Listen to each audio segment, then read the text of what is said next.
Hello student, तो आइए अब हम क्लास 7 साइंस चैप्टर सेकंड का जो कि है हमारा न्यूट्रिशन इन एनिमल्स उसका नेक्स्ट पार्ट देखते हैं। इसका नेक्स्ट पार्ट है हमारा ह्यूमन डाइजेस्टिव सिस्टम का, means digestive system in humans. हम लोगों में जो हमारा डाइजेस्टिव सिस्टम है पूरा, जिसको हम हिंदी में पाचन तंत्र भी कहते हैं, मीन्स हमारा फूड का पूरा डाइजेशन कैसे होता है, कहाँ से स्टार्ट होकर के एंड होने तक किस टाइप से होता है, वो पूरा हम यहाँ पर देखेंगे। तो इसका एक ये डायग्राम बना हुआ है। अब देखा जाए तो हमारी बॉडी में वैसे बहुत सारे ग्लैंड्स या पार्ट्स होते हैं, बहुत सारे ऑर्गन्स होते हैं, बट हमें पढ़ना है डाइजेस्टिव सिस्टम, मीन्स जो हमारे डाइजेशन में हेल्प करते हैं उनको मेनली पढ़ना है। इसलिए सारे ऑर्गन्स हमने यहाँ नहीं दिखाए हैं। जो इंपॉर्टेंट ऑर्गन्स हैं जो कि डाइजेस्टिव सिस्टम में पार्टिसिपेट करते हैं उनको ही यहाँ दिखाया गया। और जो पूरा डाइजेस्टिव सिस्टम है इसमें जितने भी ऑर्गन्स पार्टिसिपेट करते हैं, जहाँ जहाँ से हमारा फूड जाएगा, उस सारे डाइजेस्टिव सिस्टम को मिला करके बोला जाता है एलिमेंट्री कैनल।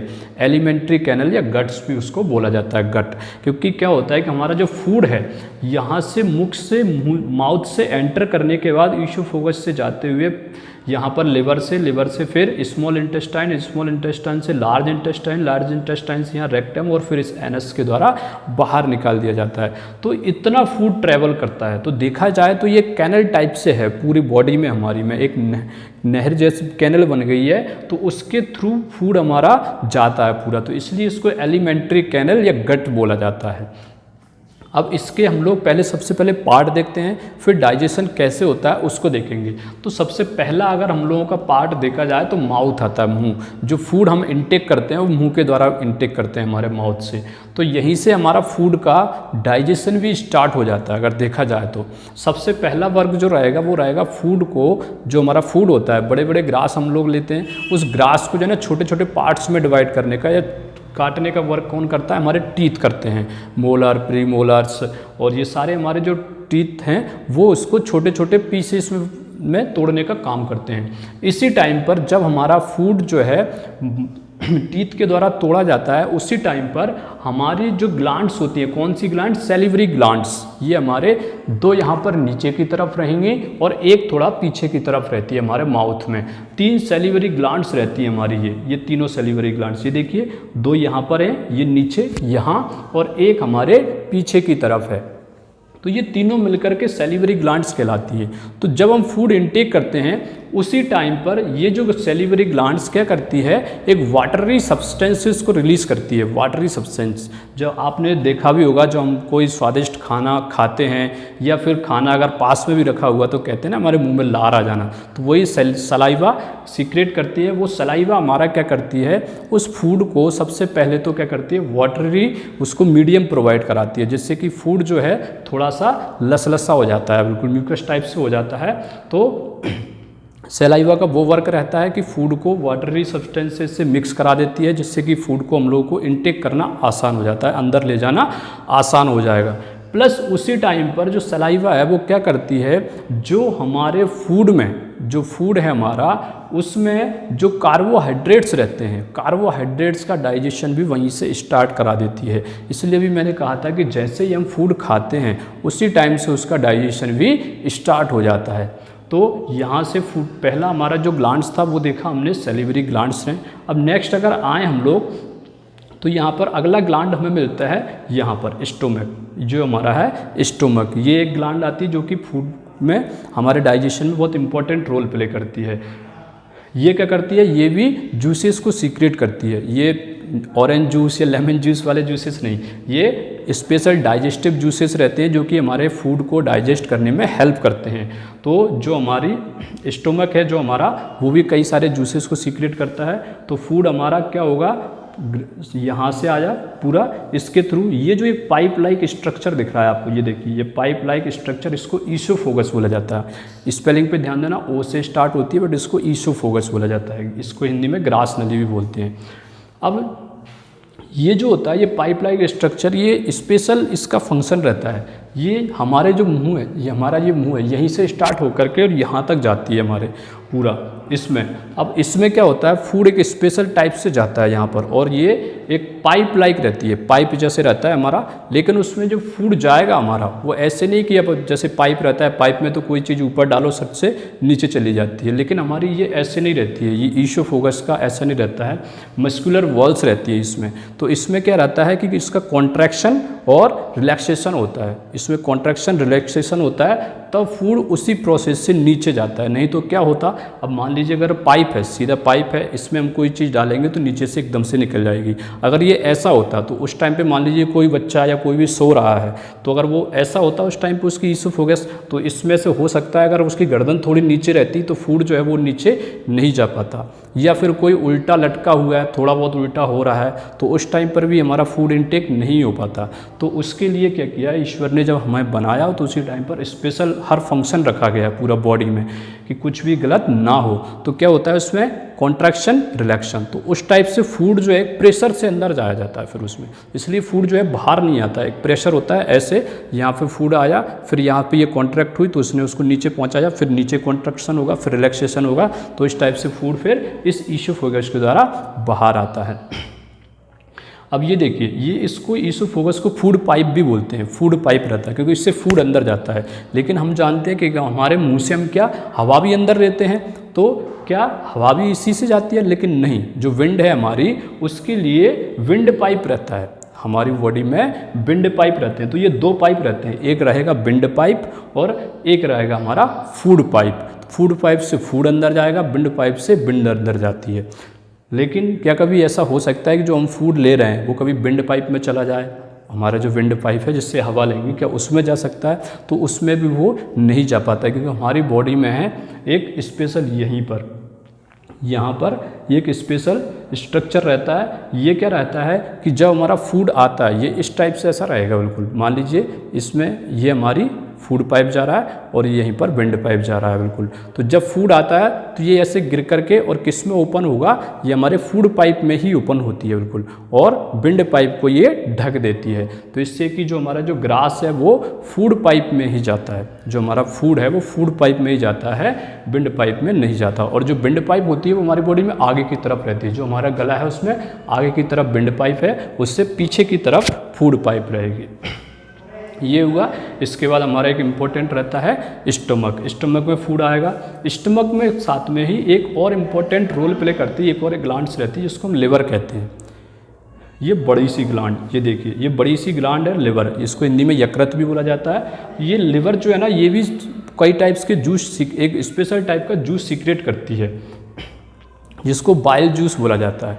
अब ये जो बाइल जूस है ये टेम्परेरी टाइम के लिए, कुछ समय के लिए, जब इसकी ज़रूरत होती है उसी टाइम ये नीचे जाएगा जहाँ पर इसकी ज़रूरत पड़ेगी, लेकिन ये रिलीज़ करता रहता है। तो कुछ समय के लिए यहाँ पर ये स्टोर होता है इसमें, जिसको कि हम वॉल ग्लैडर बोलते हैं, पित्ताशय, यहाँ पर ये स्टोर होता है। और स्टोर होने के बाद में जब इसकी ज़रूरत पड़ती है तो ये बाइल डक्ट, एक पतली सी नली होती है, उसके द्वारा जो नीचे हमारी स्मॉल इंटेस्टाइन रहेगी उसमें चला जाएगा ये स्मॉल इंटेस्टाइन में। तो ये तीनों part liver bile juice secrete करेगा, और वो बाइल जूस जो होता है वो कुछ टाइम के लिए किस में स्टोर रहता है, बॉल ग्लैडर में। और बॉल ग्लैडर के बाद वो जब ज़रूरत पड़ती है तो एक पतली सी नली रहती है जिसको हम बोलते हैं बाइल डक्ट, उसके द्वारा स्मॉल इंटेस्टाइन में फिर वो चला जाता है। कौन? Bile juice.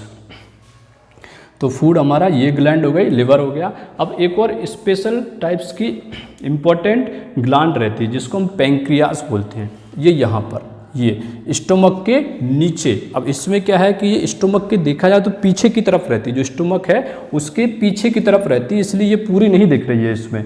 इसको अगर बैकग्राउंड, अगर इसको घुमा करके देखा जाए हमारी बॉडी के पीछे की तरफ से उसको देखा जाए तो ये बड़ी दिखेगी, पूरी की पूरी दिखती है उसमें। तो ये पैंक्रियाज रहती है, ये भी कई टाइप्स के जूस से सीक्रेट करती है, और वो जूसेस भी कहाँ जाते हैं? स्मॉल इंटेस्टाइन में ही जाते हैं। तो याद रखना, जो लिवर और पैंक्रियास जो जूसेस सीक्रेट करता है, वो जूसेस सारे के सारे स्मॉल इंटेस्टाइन में जाते हैं, ना कि स्टोमक में जाते हैं। स्टोमक अपने खुद के जूसेस सीक्रेट करता है और ये दोनों जो जूसेस सीक्रेट करेंगे वो स्मॉल इंटेस्टाइन में जाते हैं। फिर स्मॉल इंटेस्टाइन, ये जो स्मॉल इंटेस्टाइन है ये कॉल लाइक स्ट्रक्चर है, कॉइल रहती है हमारी, आपने देखा होगा बिल्कुल ऐसे गोल गोल कॉइल, और इसका नाम है स्मॉल इंटेस्टाइन। लेकिन इसकी साइज जो होती है वो 5 से 6 मीटर तक रहती है। 6 मीटर स्टूडेंट कोई छोटी मोटी लेंथ नहीं रहती है। आप 6 मीटर मतलब एक 2 स्टोरी बिल्डिंग की हाइट के बराबर, 2 मंजिला इमारत जो है उससे थोड़ी बहुत कम मान लीजिए। सोचिए इतनी बड़ी चीज़ हमारे इतने से एब्डोमेन में रहती है, इतने से इस पेट में यहाँ पर रखी हुई, लेकिन वो क्या है बहुत ही ज़्यादा एकदम कॉम्प्लिकेटेड फॉर्म में कॉइल टाइप से घूमी मुड़ी हुई पड़ी रहती है यहाँ पर। अब उसके बाद एक और स्ट्रक्चर है ये वाला, ये देखिए, इसको बोलते हैं लार्ज इंटेस्टाइन। अब ये जो है इसकी लेंथ कम होती है, किससे? स्मॉल इंटेस्टाइन से, लेकिन इसको बोला लार्ज जा रहा है, और ये बड़ी होती है अगर देखा जाए तो, लेकिन बोला इसको स्मॉल जाता है। क्यों बोला जाता है? क्योंकि ये जो स्मॉल इंटेस्टाइन है इसकी थिकनेस कम होती है, मतलब ये पतली होती है, ये पतली होती है बड़ी लेकिन ये पतली रहेगी। और लार्ज इंटेस्टाइन देखा जाए तो है छोटी लेकिन ये मोटी रहती है, इस टाइप से ये मोटी रहेगी। और जो स्मॉल इंटेस्टाइन रहेगी वो पतला सा पाइप रहता है बिल्कुल, लेकिन बड़ा रहता है बिल्कुल। तो इस टाइप से इसकी जो लेंथ होती है वो 5 से 6 मीटर तक रहती है, और इसकी लेंथ 1.5 मीटर के समथिंग में रहती है। बट ये थिकनेस इसकी ज़्यादा होती है, मतलब ये विड्थ इसकी ज़्यादा रहेगी, इसलिए इसको लार्ज इंटेस्टाइन बोला जाता है। तो इनकी लेंथ पे ना जाकर इनकी विड्थ के अकॉर्डिंग इनको नाम दिए गए हैं। ये मोटी होती है इसलिए इसको लार्ज इंटेस्टाइन, ये पतली होती है, थिकनेस इसकी कम होती है, थिन होती है ये, इसलिए इसको स्मॉल इंटेस्टाइन बोलते हैं। तो फूड हमारा स्मॉल इंटेस्टाइन, स्मॉल इंटेस्टाइन से लार्ज इंटेस्टाइन, लार्ज इंटेस्टाइन से जो वेस्टेज है, जो अनडाइजेस्टेड फूड है वो हमारे रेक्टम में स्टोर रहता है। रेक्टम के बाद एनस के द्वारा टाइम टू टाइम बाहर निकाल दिया जाता है। तो इस टाइप से देखा जाए तो ये इंपॉर्टेंट ग्लैंड है। अब आइए हम देखते हैं कि फूड हमारा माउथ से इनटेक करने के बाद से पूरी प्रोसेस से कैसे कैसे किस चीज़ का डाइजेशन होता है और वो कैसे आखिरी में अनडाइजेस्टेड फूड बाहर निकलता है, उस पूरी प्रोसेस को समझते हैं। अभी हमने ग्लैंड्स देखे, अब पूरी प्रोसेस को समझते हैं। आइए, तो सबसे पहले माउथ या इसी को बोलते हैं बकल कैविटी, बकल कैविटी भी बोला जाता है। इससे हमने फूड इनटेक किया और अभी बताया था यहाँ पर सैलिवरी ग्लैंड्स रहती हैं जो कि सैलिवा सीक्रेट करती हैं। सैलिवा सीक्रेट करेंगी, वो सैलिवा क्या होता है, हमारे फूड में कई टाइप्स के न्यूट्रिएंट्स, कई टाइप से सब्सटेंसेस रहते हैं। उस कॉम्प्लेक्स फूड को सिंपलर फूड में डिवाइड करना वो कहलाता है डाइजेशन। हमारा फूड जो होता है बहुत कॉम्प्लेक्स होता है। अब फूड हम लोग क्यों लेते हैं? जिससे हमें एनर्जी मिले। एनर्जी किसके द्वारा मिलती है? फूड से। लेकिन वो कैसे मिलती है? वो फूड जो है हमारे ब्लड्स में जाना चाहिए। अब ऐसा तो नहीं है इतना बड़ा हमने फूड लिया और वो डायरेक्ट ब्लड में चला जाता है, ऐसा नहीं हो पाता है। उसके लिए क्या होता है, हमें सिंपलर फॉर्म में बिल्कुल एकदम उसको डिवाइड करना पड़ता है, जिससे कि वो सारी ब्लड के द्वारा, ब्लड वेसल्स के द्वारा सारी बॉडी में जा सके और हमें एनर्जी मिल सके। तो वही रहता है, वही कहलाता है उसका डाइजेशन, फूड का डाइजेशन। तो देखा जाए तो कॉम्प्लेक्स को सिंपलर फॉर्म में डिवाइड करना। तो माउथ से जो सैलिवा सीक्रेट होगी उसमें जो कार्बोहाइड्रेट रहता है, जो कार्बोहाइड्रेट या स्टार्च जो रहेगा उसको वो ग्लूकोज में ग्लूकोज, फ्रक्टोज, सुक्रोज, इनमें सिंपलर फॉर्म में डिवाइड करता है। यहीं पे जो सैलिवा रहती है, तो इसलिए कार्बोहाइड्रेट का डाइजेशन यहीं से स्टार्ट हो जाता है। इसलिए हम लोग कहते हैं ना, जो ग्लूकोज रहता है वो बहुत जल्दी डाइजेस्टेड हो जाता है, क्योंकि ग्लूकोज जो है ना डायरेक्ट हमारी ब्लड स्ट्रीम में जा करके पहुंचता है बिल्कुल। तो ब्लड स्ट्रीम में पहुंच गया तो पूरी बॉडी में चला जाएगा और वहीं से हमें डायरेक्ट एनर्जी मिलती रहती है। इसलिए ग्लूकोज को बोला जाता है glucose is the secret of fast energy. एकदम से बिल्कुल तुरंत एनर्जी हमें प्रोवाइड कराता है ग्लूकोज, क्योंकि यहाँ यहीं से उसका डाइजेशन स्टार्ट हो जाता है। डाइजेशन यहीं से स्टार्ट हुआ तो तुरंत वो एनर्जी देगा। अब उसके बाद क्या होता है, फूड जो है वो ईसोफेगस से नीचे आएगा। यहाँ डाइजेशन नहीं होता है, ये कोई ग्लैंड या कोई वो नहीं है, तो डाइजेशन कुछ नहीं होगा। अब फूड यहाँ से स्टमक में आएगा, हमारे स्टमक में। अब जो स्टमक है वो भी 3 टाइप के जूसेस सीक्रेट करता है। सबसे पहले तो वो क्या करता है, यहाँ पर फूड जो है वो डाइजेस्ट होने के लिए उसको एसिटिक मीडियम चाहिए होता है। तो उस एसिटिक मीडियम को प्रोवाइड कराने के लिए जो हमारा स्टमक है वो HCl सीक्रेट करता है, हाइड्रोक्लोरिक एसिड, उसको सीक्रेट करता है। एक म्यूकस भी सीक्रेट करता है यहाँ पर। और इसी में जब स्टमक में ही प्रोटीन का डाइजेशन होता है, प्रोटीन का डाइजेशन होता है पेप्सिन नाम के एक एमाइलेज से, पेप्सिन एमाइलेज से इसका डाइजेशन होता है। तो जो स्टमक है हमारा एक इम्पॉर्टेंट जूस सीक्रेट करता है जिसको हम पेप्सिन बोलते हैं। और पेप्सिन क्या करता है, प्रोटीन को एमिनो एसिड में कन्वर्ट करा देता है, सिंपलर फॉर्म में, प्रोटीन्स को सिंपलर फॉर्म में, मतलब वो डाइजेशन में हेल्प करता है यहाँ से। तो ये स्टमक, तो स्टमक में किस चीज़ का डाइजेशन हो रहा है, मेनली प्रोटीन का। तो प्रोटीन का डाइजेशन यहाँ पर हुआ, कार्बोहाइड्रेट का यहाँ हो चुका था, इन दो चीज़ों का डाइजेशन हो जाता है। इसके बाद इस स्टमक में और ज़्यादा डाइजेशन नहीं होता है। इसके बाद हमारा फूड आता है ये स्टमक के द्वारा, ये देखिए इस बॉल के द्वारा, इस पतली सी कॉइल में, जिसको हम क्या बोलते हैं, स्मॉल इंटेस्टाइन।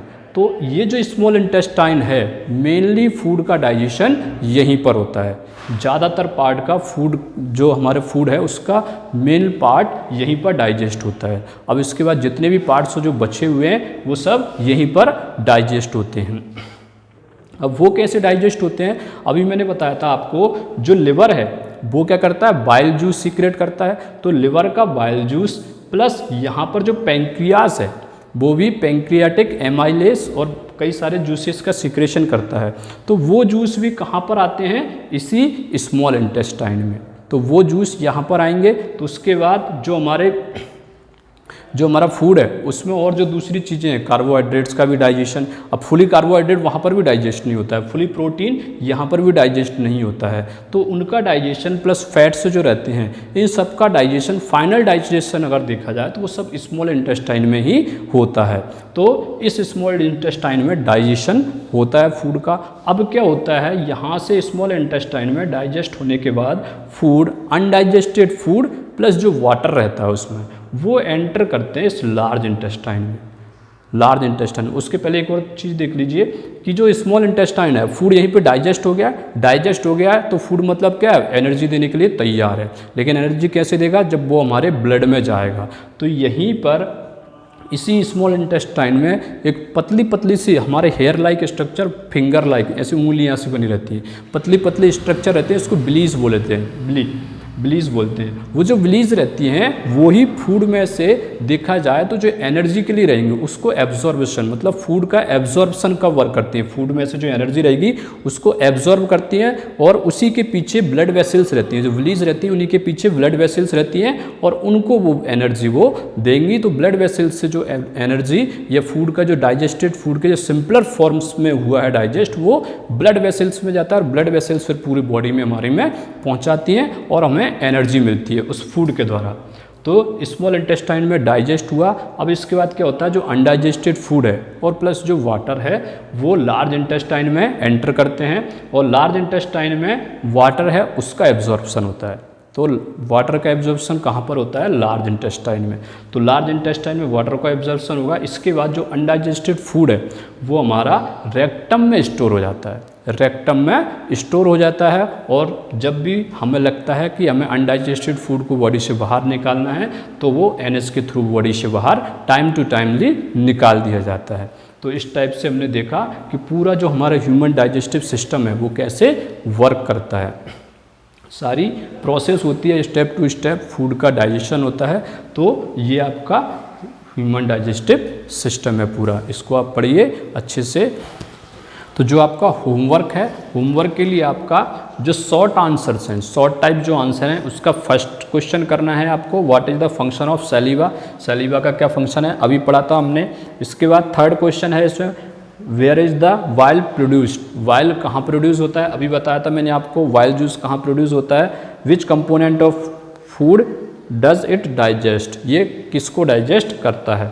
फोर्थ क्वेश्चन है इसका, how is nutrition in amoeba different from that in human beings. Amoeba का डाइजेशन हमने पिछले पार्ट में देखा था और ह्यूमन डाइजेशन यहाँ पर देखा, तो दोनों में क्या डिफरेंट है वो आपको बताना है। लॉन्ग टाइप क्वेश्चंस का पहला क्वेश्चन है, represent the digestive system by means of a level diagram, मतलब जो आपका डायग्राम है बुक में दिया गया है पूरा, उस डायग्राम को आपको लेवल डायग्राम बनाना है, मतलब नाम लिख करके। हिंदी में आपको नाम नहीं लिखना है, इंग्लिश में ही आपको पूरा जो आपकी बुक में दिया गया वो डायग्राम आपको बनाना है। तो वो डायग्राम बनाइए। और what is the function of pancreatic juice, जो पैंक्रियाटिक जूस है उसका क्या फंक्शन है। तो ये आपको क्वेश्चंस हैं आपको जो आपको कंप्लीट करने हैं होमवर्क के। जल्दी से जल्दी होमवर्क कंप्लीट करके और सेंड कीजिए। Thank you.